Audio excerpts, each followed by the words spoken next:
யாரும் வருவாங்களா மேடையில? கண்டிப்பா வருவாங்க. முக்கியமான கட்சிகள் வரலன்னு சொல்றாங்க. யாருங்க? தேமுதிக இருக்கு, புதிய தமிழக நிறைய கட்சிகள் இருக்காங்க.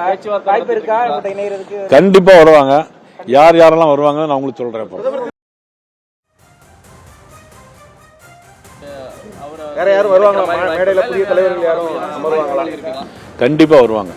முக்கியமான கட்சிகள் வரலன்னு சொல்றாங்க. யாருங்க? தேமுதிக இருக்கு, புதிய தமிழக நிறைய கட்சிகள் இருக்காங்க. வாய்ப்பு இருக்கா இணையறதுக்கு? கண்டிப்பா வருவாங்க. யார் யாரெல்லாம் வருவாங்க நான் உங்களுக்கு சொல்றேன்.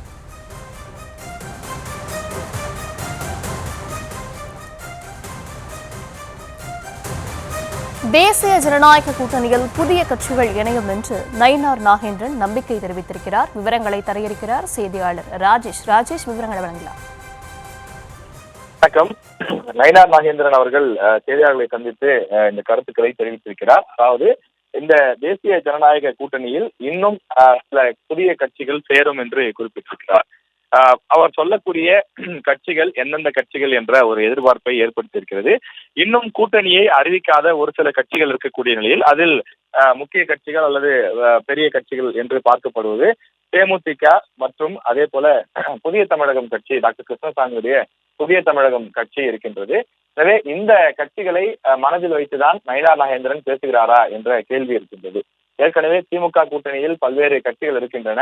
அதில் காங்கிரஸ் மற்றும் தமிழக வாழ்வுரிமை கட்சி ஆகிய இரண்டும் அதிருப்தியில் இருப்பதாக சொல்லப்படும் நிலையில காங்கிரஸ் கட்சி வருவதற்கான அந்த வாய்ப்பு என்பது கிடையாது. அதே நேரத்தில் தமிழக வாழ்வுரிமை கட்சி வருமா, அதே போல எந்த கூட்டணியிலும் தற்போது வரை இணையாமல் இருக்கக்கூடிய புதிய தமிழகம் மற்றும் தேமுதிக ஆகிய கட்சிகள் வருமா என்பதை பொறுத்திருந்து பார்க்க வேண்டும்.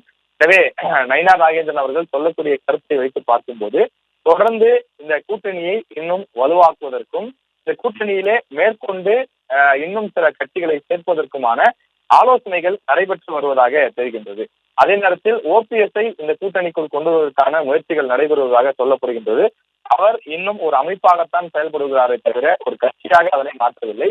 அவரது ஆதரவாளர் ஒருவர் கட்சியை ஏற்கனவே பதிவு செய்து வைத்திருப்பதாக சொல்லப்படும் நிலையில் அது கட்சியாக மாறி இந்த கூட்டணிக்குள் இணையுமா என்பதையெல்லாம் நாம் இன்னும் தேர்தல் நெருக்கத்தில் தான் பார்க்க முடியும். ஆனால் நயினார் நாகேந்திரன் அவர்களுடைய கூட்டணியிலிருந்து இந்த கூட்டணி என்பது இன்னும் முடிவடையவில்லை. இன்னும் சில கட்சிகள் சேர இருக்கிறது என்பதை புரிந்து கொள்ள முடிகிறது.